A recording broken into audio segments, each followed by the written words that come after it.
पाठ 5 धमक धमक आता हाथी। आ छे कविता जेना रचयिता छे प्रयाग शुक्ल। लाल अक्षरे अहींया तेना लेखकनुं नाम आपेલું છે। તેના વિશે અહીંયા આપણને થોડી માહિતી પણ આપી છે, તે હું તમને સમજાવું કે પ્રયાગ શુક્લનો જન્મ ઈસવીસન 1940માં કોલકાતામાં થયો હતો। સાહિત્યની એમ કે વિવિધ વિદ્યાઓમાં તેમણે લેખન ચલાવી છે। લેખન એટલે આવી કલમ। જો એક કલમની તાકાત છે જેના દ્વારા આવી કવિતાઓ રચાણી છે। બાળકો માટે તેમણે બહુ જ પ્રેરણાદાયક રચના લખી છે।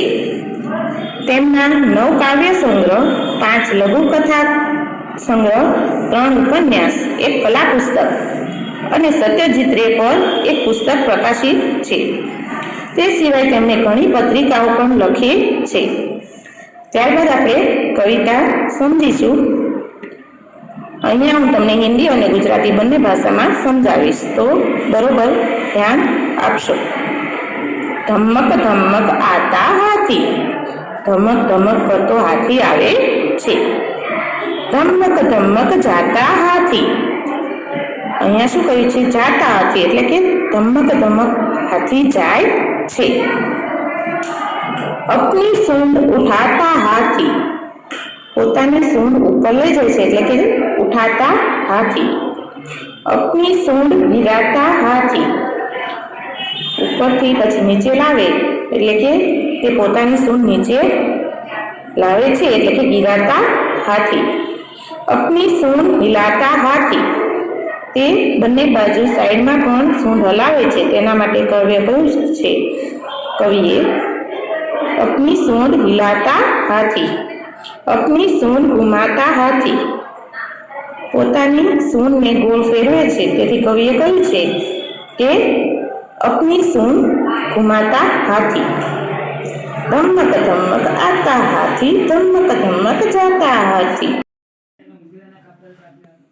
ચિત્ર આપ્યા છે, અહીંયા હાથી પાણીમાં છે।